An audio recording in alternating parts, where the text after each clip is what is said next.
Unit matrix और identity matrix किसे कहते हैं? हिंदी में इसको बोलते हैं तत्समकाव्य। यूनिट मैट्रिक्स और आइडेंटिटी मैट्रिक्स और तत्समकाव्य, किसी भी नाम से आप जान सकते हो। हिंदी डिफिनेशंस की लिखी हुई है, मैं यहाँ पढ़ रहा हूँ, देखिए आप लोग। एक ऐसा वर्गाव्यूह जिसके मुख्य विकर्ण के सभी अवयव एक हों, वन हों और शेष अवयव शून्य हों, उसे हम यूनिट मैट्रिक्स कहते हैं। डिफिनेशन इंग्लिश में भी लिखा हुआ है। A square matrix in which every non-diagonal element is zero. Non-diagonal element is zero and every diagonal element is one is called unit matrix and denoted by I2, I3, I4. Definitions को मैं समझाने की कोशिश नीचे कर रहा हूँ बेहतर तरीके से। देखिए, सपोज करिए हमारा मैट्रिक्स लिखा हुआ है 3x3 आर्डर का। अब आइडेंटिटी मैट्रिक्स होने के लिए आपका आर्डर जो है वो सेम होना चाहिए, मीन्स स्क्वायर मैट्रिक्स होना चाहिए। तो ये तो मैंने जनरली कोई मैट्रिक्स लिख दिया है 2, 4, 8 इस तरह से। अब ये मैट्रिक्स अगर हमारा आइडेंटिटी फॉर्म में पहुंचेगा तो आइडेंटिटी फॉर्म में मैट्रिक्स का जो प्रारूप होगा कुछ इस तरीके से हो जाएगा। डायगोनल के सारे एलिमेंट्स हमारे 1 होंगे, शेष ऊपर के एलिमेंट्स और नीचे के एलिमेंट्स, ऊपर साइड में नीचे साइड में सारे तरफ के जो एलिमेंट हैं वो 0 होंगे और डायगोनल के एलिमेंट 1 होंगे। अब ये 3x3 का आइडेंटिटी मैट्रिक्स है, इसलिए I3 कहा गया। सिमिलरली इसी प्रकार से अगर मैं 2x2 का एक आइडेंटिटी मैट्रिक्स जनरेट करूं तो 1, 1 डायगोनल पे हो गए और ये ऊपर और ये नीचे 0, 0, ये 2x2 का, तो ये आइडेंटिटी मैट्रिक्स हो गई। ऐसे I4 का भी बन सकता है। जितने भी ऑर्डर का 5x5 लेंगे तो I5 लिखा जाएगा, 4x4 ऑर्डर लेंगे तो I4 लिखा जाएगा। ठीक है। अब बच्चों इसके बाद देखिए स्टैंडर्ड डिफिनेशन यूनिट मैट्रिक्स का क्या होता है। ये आगे काफी यूटिलाइज है इसका स्टैंडर्ड डिफिनेशन।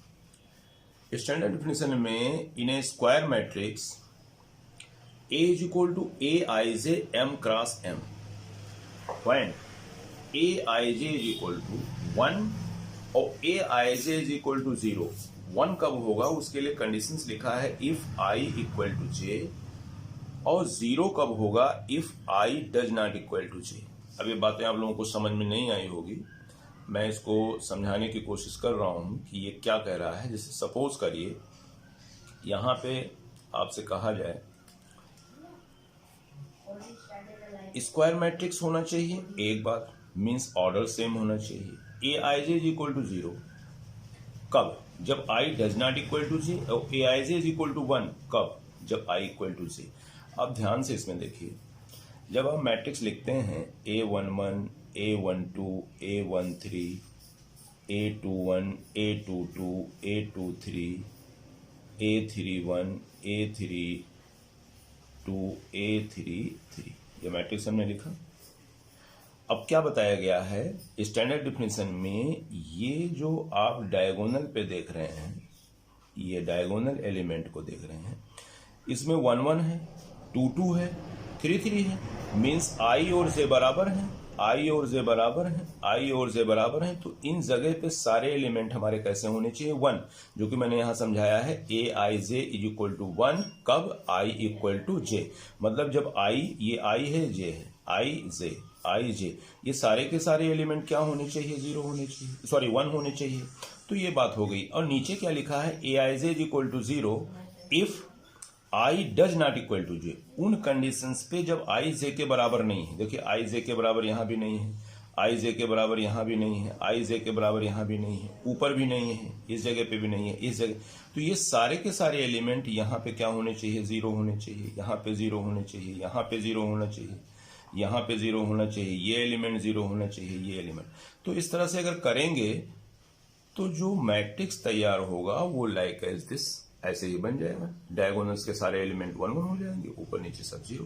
तो ये स्टैंडर्ड डिफिनेशन आप लोग थोड़ा दिमाग में रखिएगा, ठीक है। इसके आगे नेक्स्ट चलते हैं। नेक्स्ट आ रही है अपर ट्रायंगुलर मैट्रिक्स। ऊपर त्रिभुजीय आव्यूह, नाम से स्पष्ट है, ऊपर की तरफ त्रिभुज का बनना। एक ऐसा वर्गाव्यूह जहां पर A is equal to Aij m cross m। अब ये m क्रॉस m क्यों किया? क्योंकि ऑर्डर सेम होना चाहिए, दोनों का सेम होना चाहिए, जितना रो उतने कॉलम। आगे बोला है A is equal to Aij m cross m तथा Aij इज इक्वल टू 0 कब? I जब बड़े हों J से। तो मैट्रिक्स की मैंने यहाँ पे कोडिंग की, ध्यान से देखिए, A is equal to A11 12 13 21 22 23, इस तरह से मैं इसको पीछे भी समझा चुका हूँ आप लोगों को। अब जो डिफिनेशंस में आती है अपर ट्रायंगुलर मैट्रिक्स की जो डिफिनेशन आती है उसमें ये बताया जा रहा है कि A is equal to AIJ M cross M हो, और मेन कंडीशंस ये लिखा हुआ है, ये AIJ इज इक्वल टू 0 हो यदि I is greater than J हो। I is greater than J वाली पोर्शंस को खोजिए।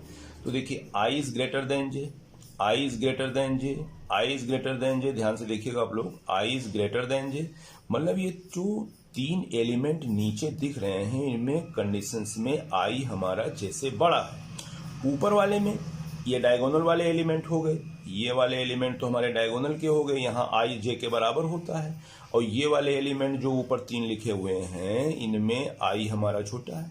तो कंडीशंस क्या है कि अपर ट्रायंगुलर मैट्रिक्स के लिए जो नीचे के ये तीन एलिमेंट्स हैं, ये एलिमेंट, ये एलिमेंट और ये एलिमेंट, इन तीनों जगह पे क्या होना चाहिए, 0 होना चाहिए, जो कि मैंने नीचे एग्जांपल लेके आप लोगों को दिखाया है।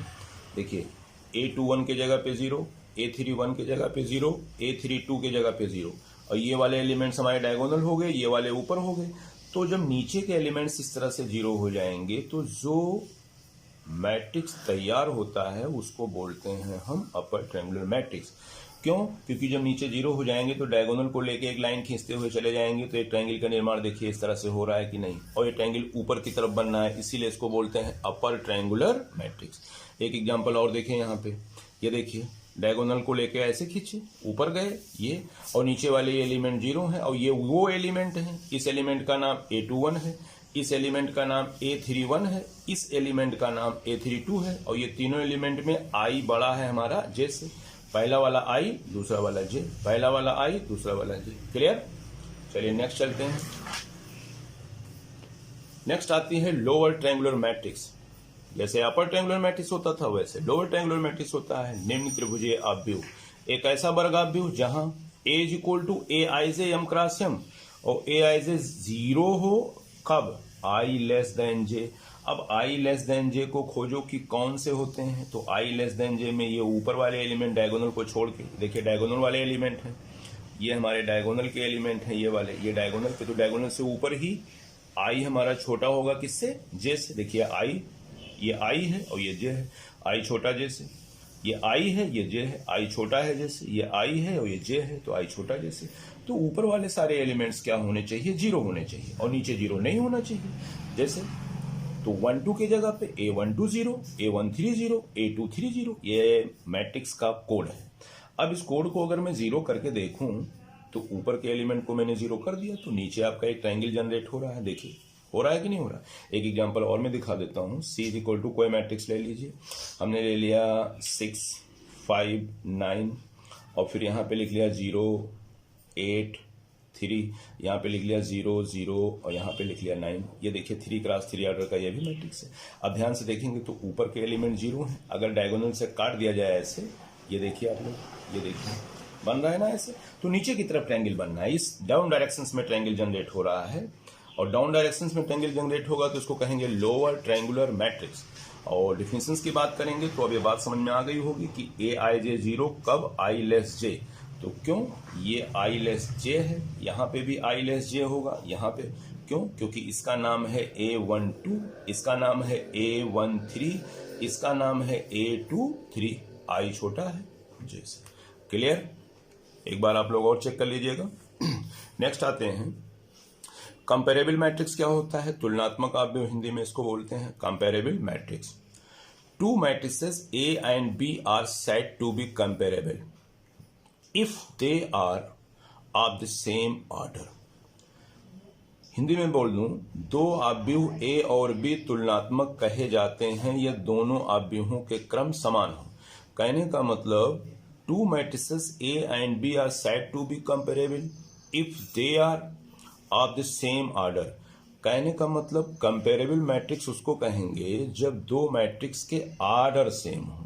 कोई भी मैट्रिक्स आप लिखिएगा बट ऑर्डर सेम होना चाहिए, अगर ऑर्डर सेम हो गया तो कंपेरेबल हो जाएगा। फॉर एग्जांपल मैंने एक मैट्रिक्स यहां दिखाया आप लोगों को 5 4 3 2 1 6, ऑर्डर कितना? 2 क्रॉस 3। 2 क्रॉस 3 क्यों? इसमें 2 रो हैं और इसमें 3 कॉलम है। ये देखिए रो कॉलम तो मैंने पिछले वीडियो में आपको समझा दिया कैसे इसको देखेंगे आप लोग। 2 रो हो गया और 3 कॉलम हो गया। यहाँ पे भी 2 रो हो गया और 3 कॉलम हो गए। कॉलम को इस तरह से करेंगे, ठीक। तो 2 क्रॉस 3 ये भी है, 2 क्रॉस 3 ये भी है। तो ए और बी दोनों मैट्रिक्स हमारे क्या कहलाएंगे? कंपेरेबल मैट्रिक्स, तुलनात्मक आव्यूह। कहने का मतलब मैट्रिक्स ए और मैट्रिक्स बी अगर ऑर्डर सेम है, मान लीजिए एक मैट्रिक्स हमने लिखा 4 क्रॉस 3 ऑर्डर का, और इसके बीच में मैंने एलिमेंट नहीं लिखा, आप लोग समझिए कुछ लिखा हुआ है यहाँ पे। दूसरा मैंने भी ये मैट्रिक्स लिखा हुआ है यहाँ पे 4 क्रॉस 3, तो ऑर्डर सेम मिल गया। तो जब ऑर्डर सेम हो जाएगा तो ए और बी हमारे क्या हो जाएंगे? कंपेरेबल मैट्रिक्स हो जाएंगे। बस बाकी और कुछ भी हो सकता है। कंपेयर करना है तो ऑर्डर हमको सेम देखना है बस।